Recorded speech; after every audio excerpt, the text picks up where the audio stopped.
and I joined the casino. But I wasn't doing anything gaming. I joined the technical team or the technology team at a casino. And so I was doing internal applications. I was building out these, you know, business-facing apps for the internal team. And two things that kind of got me into thinking about the experience of these products was first digitizing their limo booking system. So it was a pretty, paper and offline, written on paper, books. They had a massive limo, a suite of limos that in this casino, but they were doing it all manually. And so one project that we were tasked with from this technology team was to digitize that. And so I learned about front-end development frameworks. So we use Bootstrap. I worked with the development team, and we basically, it got me into interviewing the main customers. So these people that were the back office, taking down all these schedules, and then trying to get that onto a digitized platform where they could log in, log all the limos, and it was an interface basically on a website. So that got me, into all this UX stuff. And I realized at that time that, I need to learn more. I need to understand this whole industry more. And the one thing about Macau was back then, it wasn't really a creative industry. It was very much about gaming, and I needed to find an outlet. So this led me to reading. I'll get there. I'll show you how I got there. But this led me to hearing about this Instagram meetup in Hong Kong, and I moved to.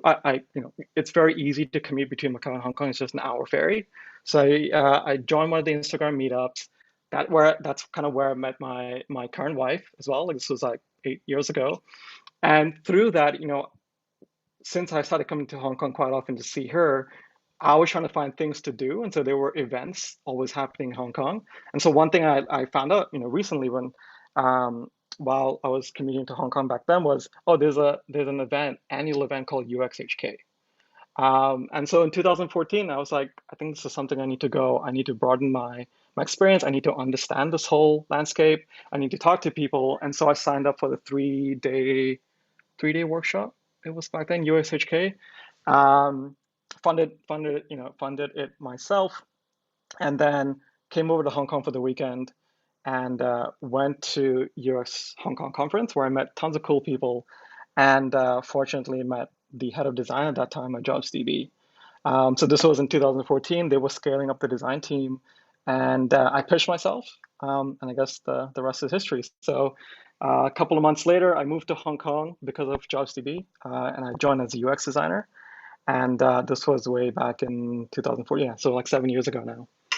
And since then, I've been kind of working my way up through being an individual contributor, working with different product teams, understanding agile methodology in such a big kind of product company, and then working my way into like design leadership, and now leading a team of about 4 or 5 people across 3 countries. So it's never a straight path. It's always kind of like, it's all over the place. But all these different things kind of got me into UX design. I'm still super passionate about, the thinking when it comes to really good experiences, how, we use psychology to get people to do things, not always the best things. And obviously very, very passionate about mobile. And so I currently lead the mobile apps team and the notifications team at Seek. Well, thanks for sharing, Varun. And I think that's an amazing story where you hustled your way into the industry. And it goes to show that curiosity and hustle pays off. That curiosity of actually learning more from industry experts, like some of you here today, who may not be in the industry, but also at the same time, that spirit of actually going out there and finding out more and getting to know people and pitching yourself, right? That's what I got from it. Like, you have to be prepared in order to actually pitch yourself and get a job.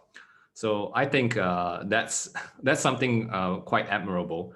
I think we have quite an enthusiastic audience here, and we got several questions in our chat. And over here, Leon is asking, what are some of the apps that you look up to, both past and present, in your field of work? Good question. Hi, Leon.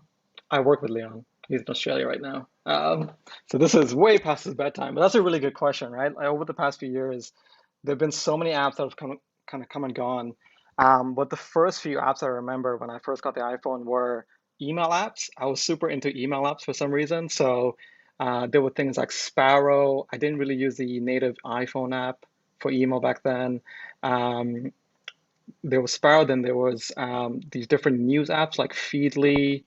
Uh, I forgot the other one, Feeder. There was another one. And then the first Twitter app that I kind of fell in love with was Tweety from Lauren Bircher. So he was the one that actually designed the pull to refresh, if I'm not mistaken. And then Twitter bought Tweety back then, and then got integrated into the current Twitter app that you see now. It kind of evolved over time.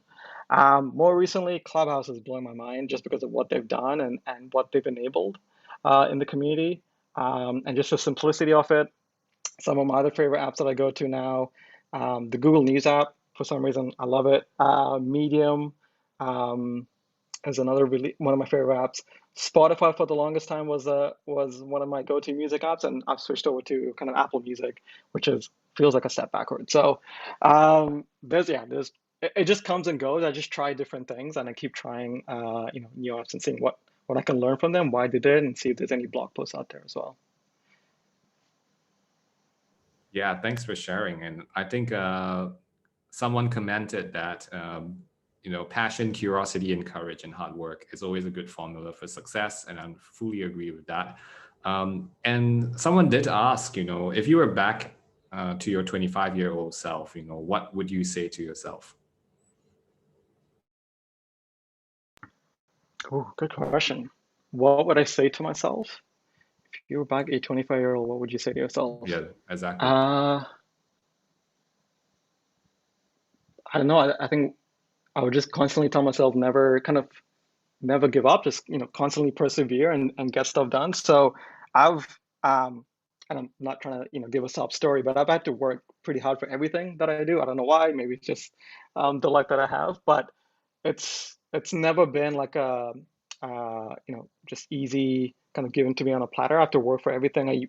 After I lost my job in the US and moving back to Macau and having to figure things out, it kind of taught me a lot about just persevering through it all, and never giving up. So, and even now, there's a lot of challenges we're going through with COVID and plans always being, you know, uh, uh, kind of not going according to plan. I would say, just constantly look at that, learn from that, and keep growing, keep moving forward. Hopefully that answered the question. Yeah, it did. I think in terms of your story, what really stood out for me is also like um, the how you met your wife from an Instagram meetup, and I think it really talks about the power of actually networking and getting to know people. How what kind of advice would you give? Now it's COVID, all right.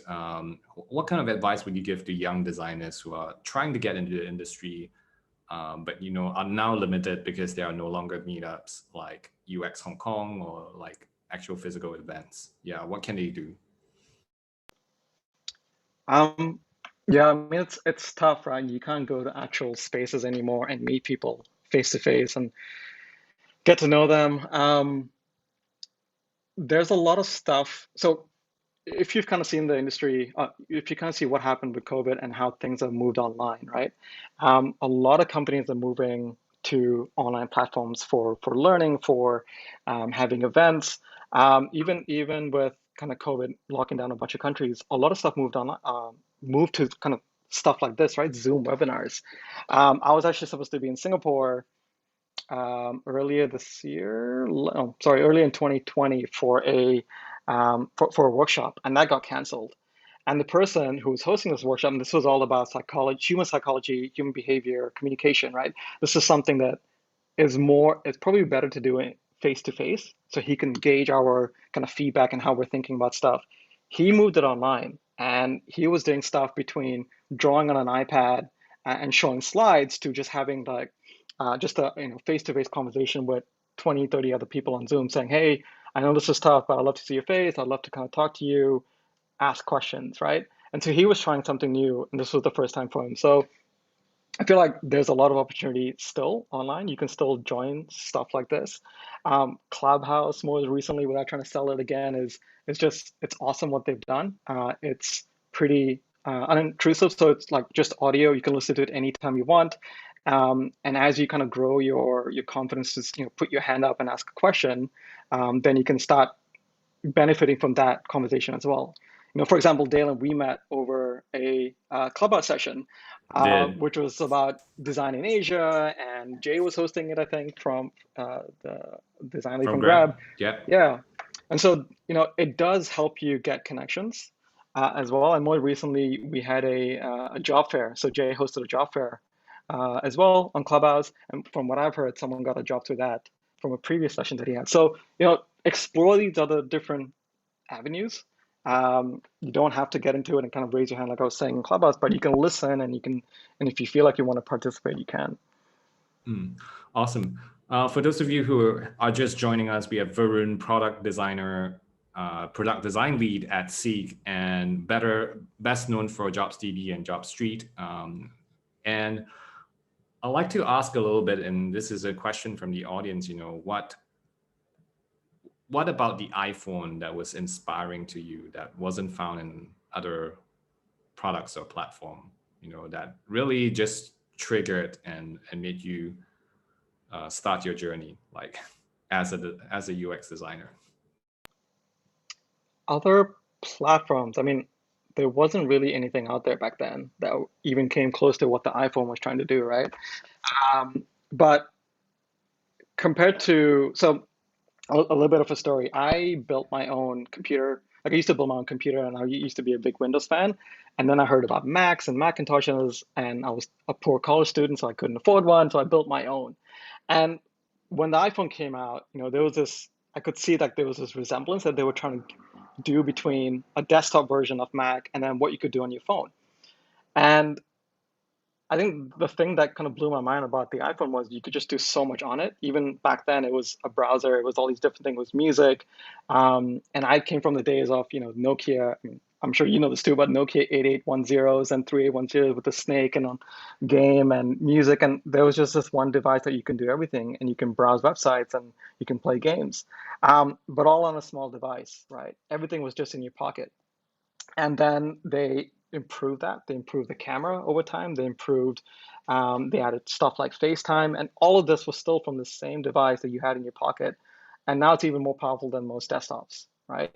So even myself, even though I have a computer from work, I don't actually use a desktop. I am predominantly mobile when it comes to even photo editing for the last, when did I get into Instagram? So 2000, what, 6 years.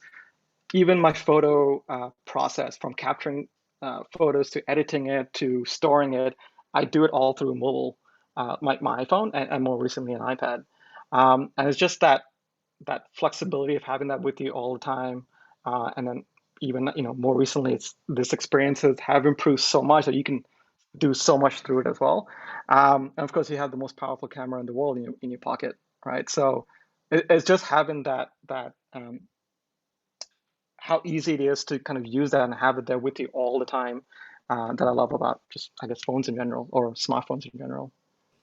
Yeah, and I think this is an excellent segue to talk about mobile first, which is something we wanted to discuss about. And I understand that you're leading the mobile first efforts in Seek right now. So can you just share with us this idea of mobile first? So maybe some of us are not too familiar.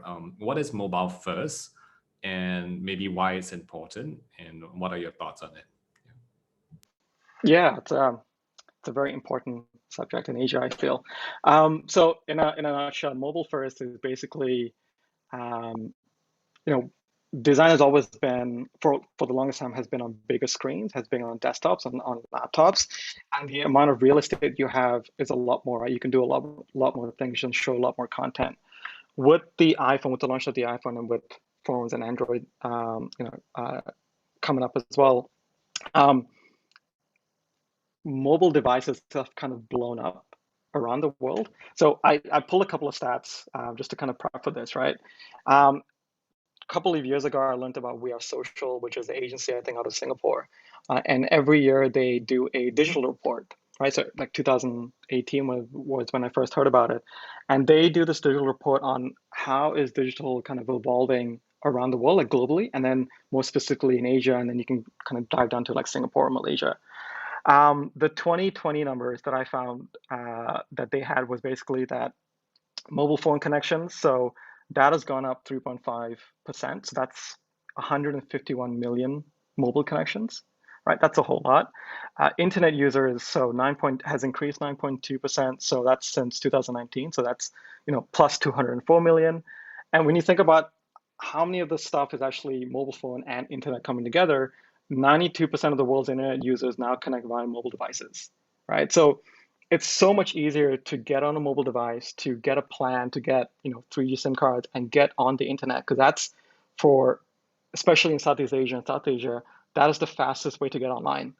Um, and more recently, that is the only way that people get online as well, right? So countries like Indonesia, Philippines, um, Vietnam, that is, I remember reading a study quite a long time ago when Facebook was launching their internet basically all over the world. They did research in Indonesia to ask people, what is internet to you, right? What do you define as internet? And a lot of the people said, oh, it's Facebook. Facebook is internet. I use my device to get on Facebook, to chat to my friends, to look at news, to and more recently, to pay bills, to buy stuff, to watch videos, listen to music. The time spent on mobile has just kind of quadrupled over the past few years. And so when you think about what that means for design, right, experiences, you actually have to rethink how you design for these smaller screens, right? So a couple more stats because I'm a lover of stats.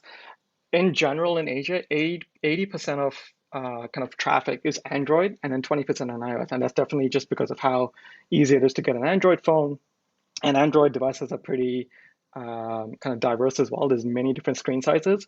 And so when you're thinking about designing for the screen sizes, it's almost like you to rethink, okay, what do people want to see on the small device? How do I make it really legible, right? What is the content that I want to show that is prioritized with their kind of either it's viewing on the go, which used to be kind of the main thing about mobile. It's all about viewing on the go. But now more recently, it's actually that's a myth, right? People's only access to the internet is their device. The only device they have is the mobile phone because it's way more expensive to buy desktops and iPad tablets. And so now you have to rethink how you design that content, design interfaces for them, interactions. And then when you think about just the gamut of all the devices, right? You can't have fancy animation and tons of loading and tons of loading tons of what do I say, content being loaded at one time. You have to think about slow networks, especially in Asia. How do you serve this content to them in a manner that they kind of just don't jump to another site because it takes too long? So it's multiple things when you think about mobile design, mobile first thinking. It's how do you design for all these different screen sizes? How do you design for slower networks? How do you design for just the breadth of Android devices because there's so many different screen sizes and OSs to deal with. And then there's the technical side of things, right? Like how do you make sure that your apps work on slower devices as well? Not everyone has the most powerful iPhone, the most powerful Samsung or Android device. So how do you make your apps as easily accessible to them? Then there are things like obviously you're designing for people not with peripherals, and by that I mean mice, where they use a pointer and can accurately go click on a small button. You're designing for thumbs and fingers and people who are using the devices, with one hand, swiping gestures, being able to be, just in reach of your thumb. Not everybody has big hands, so there's a lot to think about when you think mobile first. Um, and yeah, just kind of summarizing it, there's the design aspect of mobile first, there's the technical aspect of mobile first, and there's obviously like the product strategy of mobile first and having a really good strategy because that's where the most users are these days as well. Yep. So it's growing. People are getting online even more, and their first device is a mobile device. I think that's an excellent summary in general of why we should care about mobile first and what it is. And if you're interested, please look at the recording and the playback for this. And I was just wondering, when you're talking about mobile first, let's kind of solidify it with an example, right? So I understand that JobsDB, JobStreet built for desktop first, right? So now you're trying to help the products become mobile first. What are some of the challenges in doing so? What are some of the things that we can expect if we are transitioning products from desktop to mobile instead of building it with a clean slate, right? Which is much easier, I heard. Um, I actually wouldn't. I wouldn't think of it as transitioning desktop to mobile. So I think one of the first principles of responsive design is you start with a small screen, and then you kind of grow your design for bigger screens, and then have your layouts with different screen sizes. And again, it comes back to content and designing for kind of for fingers and thumbs and index fingers and stuff. The big challenge now is to really you actually have to have a shift change, right? You actually have to start with a smaller device first. And then when starting with a small device, you first need to understand who your customers are and how they use their mobile devices, right? Um, what, how are they using the mobile device in everyday usage? When do they use it? Do they use it on the go frequently? Do they use it at home? So once you get into understanding who your customers are, um, and for us, it's about tailoring that content for the small sizes now, and then also being able to complete tasks on a mobile device, right? So what used to be a very specific example, you could only upload documents on a desktop device back in the day. And I think after iOS, I don't know when, 10 maybe, you were able to upload documents from cloud, from your device, from anywhere, and just use the application to do it, right? A mobile app to do it.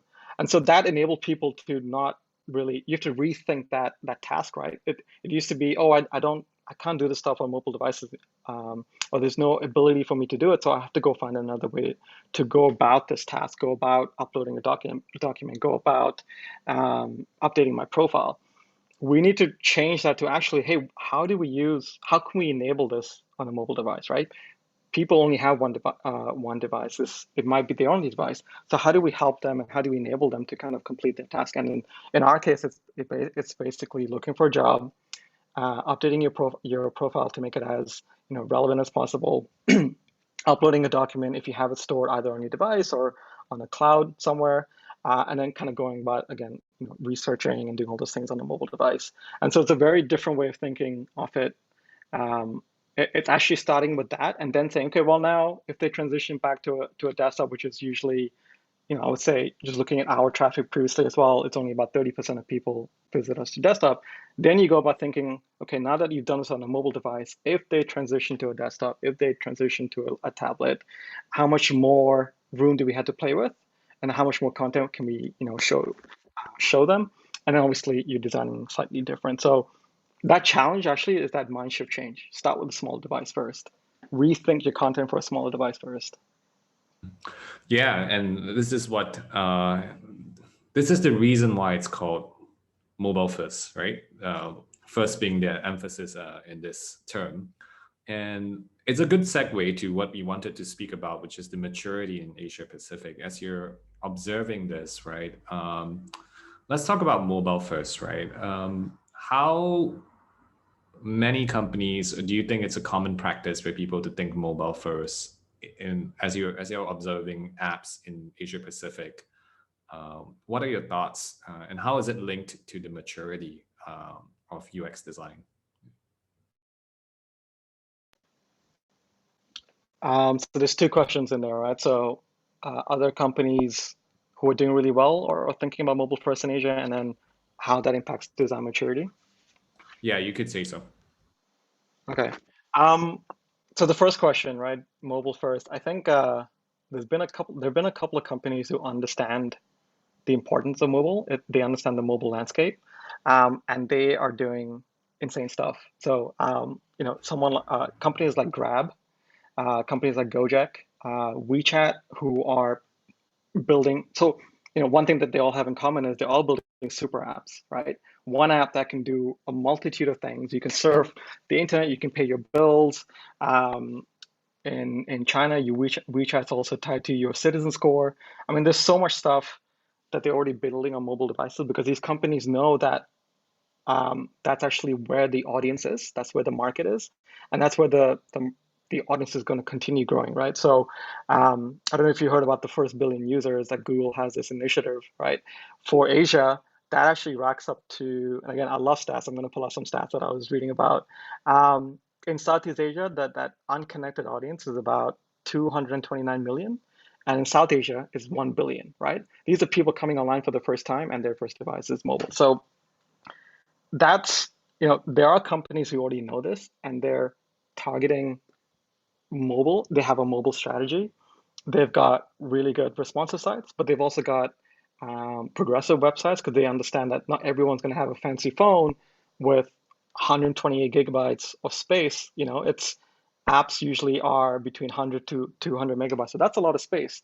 So how do we get more people to use our platform? And that's building really good websites as well.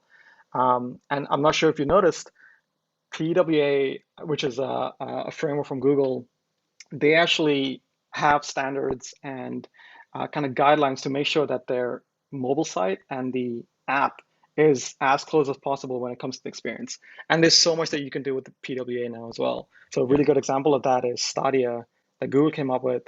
They had to circumvent the App Store and say they built the entire gaming platform on PWA and they launched it on iOS. So the power's there. You just have to think about how to go and use these platforms.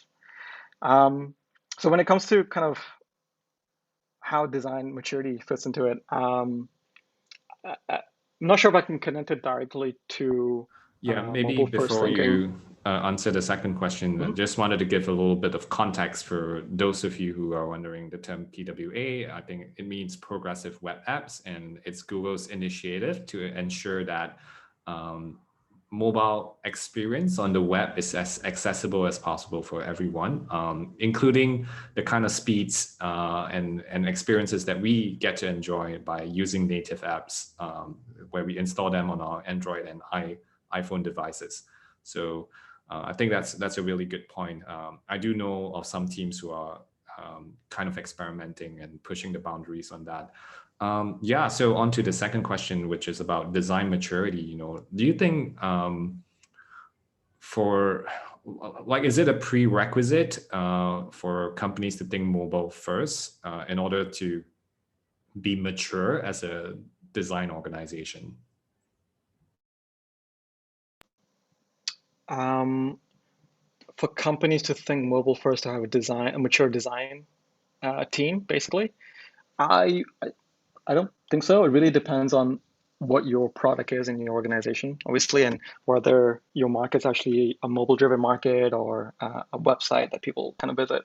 I don't think they're kind of tied together in terms of design maturity, but in general, design maturity actually, you have to think about, um, especially in Asia, I think it's still growing. There's a lot that needs to be understood about what UX and design does for businesses.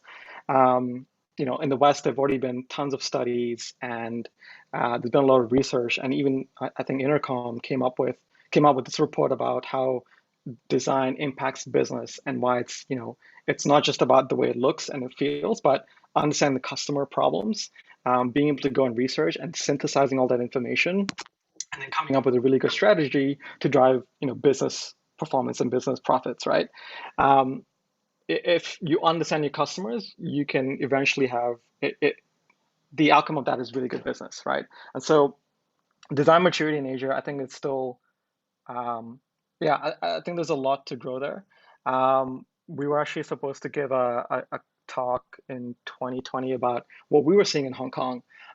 So I have some numbers again, data that I pulled out. So this is from our JobsDB platform in Hong Kong, and we were looking at basically what is if you go look for jobs in Hong Kong for UX UI product design, how has that changed since say 2017, 2018, right? What we saw that was between 2017 and 19, there was like a 4% uplift Sorry, 4% more UX related jobs in Hong Kong. Now, when you dive in a bit deeper, when you look at what UI UX is and what product design was, so UI UX kind of relates to technology, telecommunications, insurance, fintech, but that's the thing in Hong Kong. Product design, however, which is I think a relatively new term, they that was linking up to that was kind of connecting to trading and distribution, manufacturing, toys.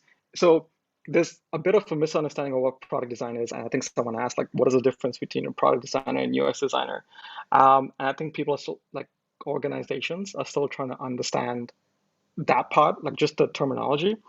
And then there are obviously organizations that need to understand, or still trying to understand the value that design brings to an organization, right? Everything from having kind of visual designers and product designers, but also really strong research teams, being able to go and talk to customers, being able to come out with strategies that say, hey, we're looking at these business metrics. These are some of the biggest customer problems, and this is how we think this ladders up to a specific, profit or a business metric that we want to drive.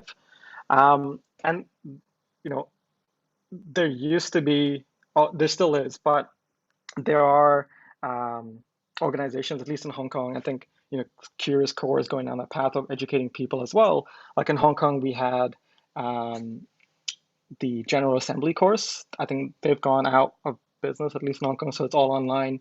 SCAD had a course in UX design, and we were trying to link up with them and have some sort of partnership with them. But then in 2020, they also left Hong Kong. So a lot of the stuff, um, I think also, sorry, more recently, there's also Accelerator that is now doing courses in UX. So there is appetite for it. There are people who want to get into it. Businesses have a lot more to understand about how this impacts their kind of business profits.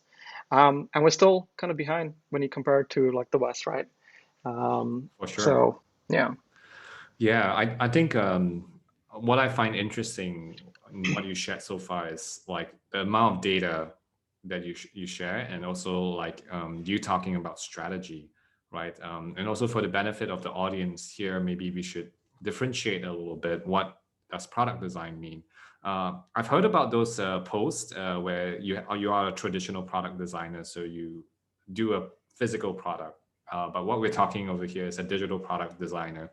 So what do you think is the difference between a digital product designer and a typical UX or UI designer? Yeah, it's an age-old question, right? Um, so my kind of perspective on this is that so you've got UX UI designers who basically think about the experience of a digital um, of a digital experience, basically like a digital platform, how it looks, how it feels, how we get people to complete tasks, what do the flows look like, how do we get people from point A to point B with as less friction as possible, and then everything else on the UX design with being able to go and do research, being able to talk to customers, being able to come back and synthesize that and have a deck ready. Um, or from an agency, and I haven't worked in an agency for too long, but from an agency perspective, is these websites and getting people to go and either buy something and go do something on a website. For me, a product designer though falls in the category of, well, all of the stuff you do, especially if you're working in in-house companies, in-house product teams, or really big organizations, enterprises essentially, is that all these things would be laddering up to a business outcome, like a business metric, right? Um, so everything from thinking about, okay, these are some of the business metrics that we want to go and that the business has. We have to think about this is how we want to drive more people to our platform. This is how we want to think about getting them through, say, an e-commerce website, through looking at something, paying for it, buying it, and then bringing them back to our platform because we rely on these key business metrics like daily active users, monthly active users, engagement, like all and retention, all these different product metrics. Your design, you have to think about how your design ladders up to that. And so product design needs to think that through a bit more. It's not just about how it looks and feels. You actually have to think, okay, well, in the bigger scheme of things, this flow, this experience, how exactly is the product, oh, the business going to benefit from it, right? What problem are we solving for the customer that they continuously come back to our product and then that equals business profit, right? You're always thinking about how this improves the business number. Now, a product also, with product design, you can easily go down the unethical route and have a whole lot of unethical design and dark patterns and get people to, spend a lot more money. And I think that just goes back to your values. And so, like, I'm very much against having dark patterns on websites. I know how that feels. I've seen companies like certain companies do it where they drive as much traffic to their site that you're going to hear my cat a That couple of is times okay. meowing. Yeah, So, it's a product design has to think a lot more about how small things, even from how people interact with icons will ladder up to a business outcome. It depends again on the organization. yeah. But that's a slight nuance between UX and product design.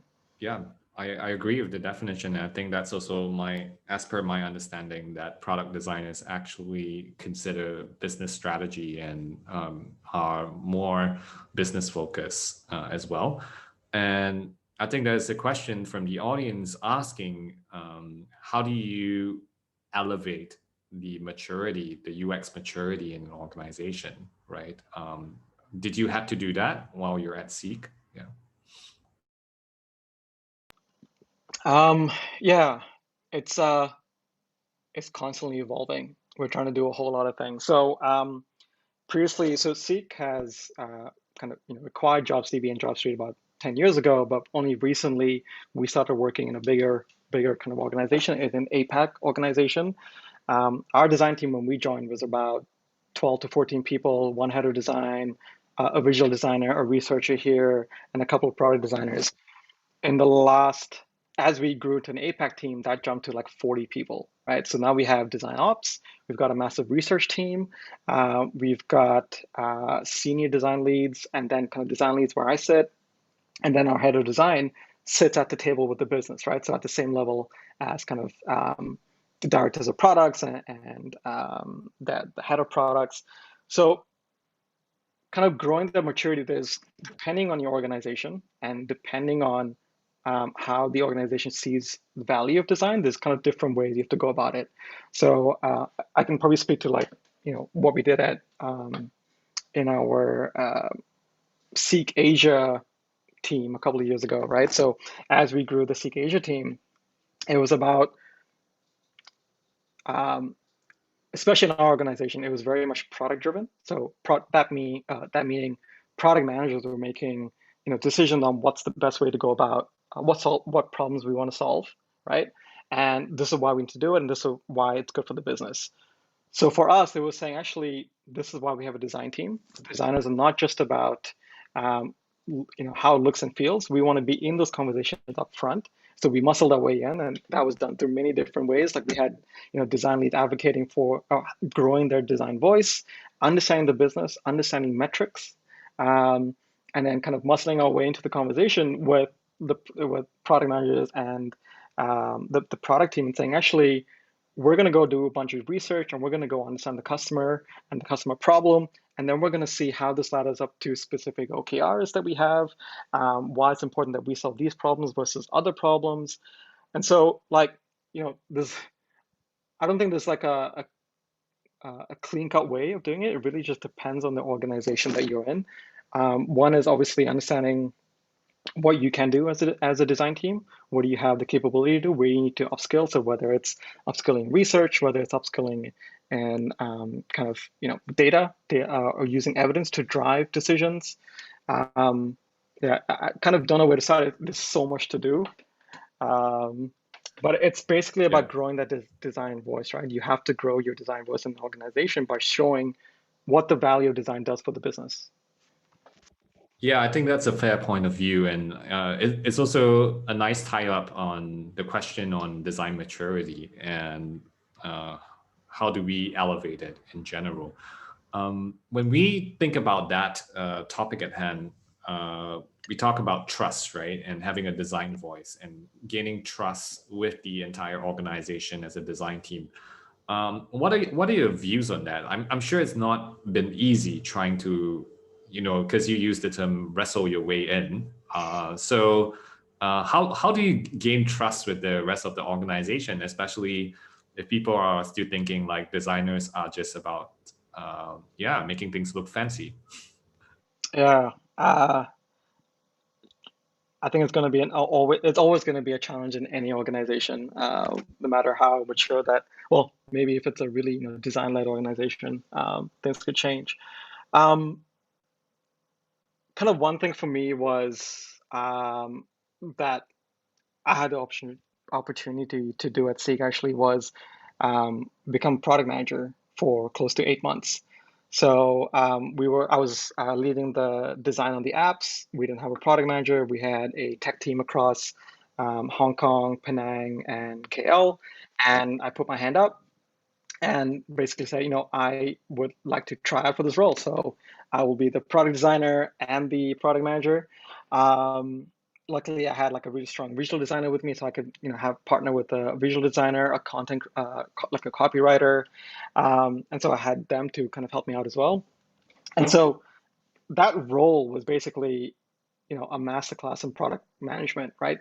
Product strategy, product thinking, prioritizing your backlog, right? Understanding what metrics you need to drive. Um, so if you want to kind of grow your voice in a in but if you want to grow your design voice in an organization, you kind of have to step out of your role of just thinking through how something looks and how something feels, and thinking through flows. You actually have to be in the conversation with product managers and say, hey, what are we trying to solve, right? What is this? What is the context that I need, to think about from a business perspective that's going to help me elevate this design and at the end of the day, improve our OKRs that we have. Um, Growing a sense or building your ability to understand data as well. So, again, with Seek, we are fortunate enough to have a really big analytical team as well. And so I was able to partner with the analyst to come up with dashboards to understand all our product metrics. What do the funnels look like? What are the key metrics that we use as the product health metrics? And then think about, okay, we're trying to solve this. Where in the design do we need to go solve it? Where is the problem space that's causing metrics to drop, right? And then you have to change how you talk about how your designs impact those metrics. You actually have to understand that actually people are thinking about, or the product teams are going to be thinking about key metrics, key funnels, and obviously OKRs. If you have OKRs in your company or KPIs that they need to drive, and so you need to start talking their language. And so product management, that 8 month kind of masterclass taught me about, okay, here is a flow. Here is which part of the funnel I'm designing it for. This is how much traffic I think this design is going to get people into our product. This is how seamless that flow is, and this is why we're going to have, say, 20% conversions on X metrics, right? And if you can connect those things to your design and you're able to speak the language of the business, that's how you start showing you grow your confidence, and they start to understand that design is not just the way it looks and it interacts and the final output. You're actually being in those conversations upfront with product managers and strategy people. Yeah, that's excellent advice. I think using data, speaking the language of the business, they're all definite things as we grow as product designers or as we grow as UX designers, we should all learn. And you speak very passionately about gaining trust and respect as a design team. Do you see any other areas where design teams can actually, gain more trust and respect within an organization? Yeah. That's a tough question, right? I think depending on the size of your organization, and actually, like, if it really needs to start at the top, right? It really needs to start at whether it's a startup, so the founder, whether it's a big organization, the CEO or CPO, whatever, they need to see the value of design, right? And if they've gone out and they've kind of understood and say, hey, we need to go build a design team now, and they start um, employing, designers and stuff, and they build this design team, they probably understand it. Now, part of it needs to come from the top. The top needs to say, hey, this is why we have design in our company, and this is why we need to rely on them to go talk to the customer. And then part of it is us saying, bottom up approach, saying, hey, this is what the customer problems are, right? We have to go and talk to customers. Um, I know it's wrong to say that UXers or product designers are predominantly the voice of the customer. Everyone should be the voice of the customer, really. But depending again on your organization, it falls on the UXers or the product designers to be that voice of the customer, to bring it to every conversation, to say, hey, this is the customer problems, not some, some hypothesis that hasn't been vetted yet, or we don't really understand the problems that we're trying to solve. Like, we need to constantly talk about the customer and bring it to every conversation, and then say, start building that trust with product and say, if we do this, this is what's going to happen again, and then launch it, see what happens. And if you get more wins on the board through that, that's how you start building your trust with the company. They start to see the value of design. But it really depends from organization to organization, I think. I'm sure. I think we've been speaking in rather generic terms. And what I hear you say is this partnership between the business and design. It requires leaders to, of course, support the team, and action often speaks louder than words in this case. And of course, for the design teams to be effective in demonstrating results and bringing back the necessary insights, as well as delivering where the organization needs and in very, very critical areas. So I think that definitely will help the team gain more trust and respect. And I think one question, if you were to start all over again, now let's say you're in your 20s again, and then and you're to go into UX design, right? Would you choose to do it on your own, self-taught, or would you choose to actually enroll in a program?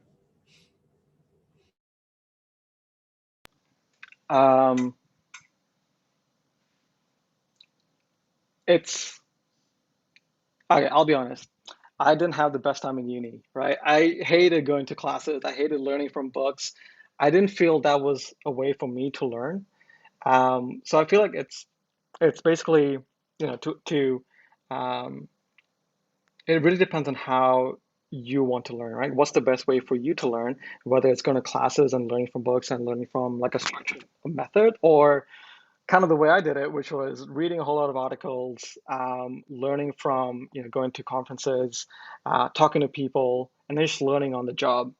And so for me, I found that more valuable, kind of doing it. So I wouldn't go down the path of probably getting a design, um, or going down the path for being a design major, or signing up for design school. But that's just my kind of way of learning.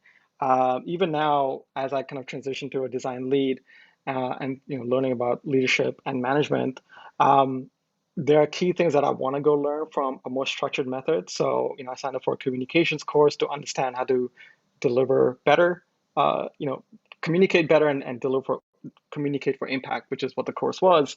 But when it comes to leadership and becoming a better lead, I am just learning from books. I'm learning from articles on Medium that, I have a Medium account. I'm learning from other people on Clubhouse more recently as well, and just talking to people. So that's my method of learning. So I probably wouldn't go back and kind of sign up for a course. But I, other people, to each their own.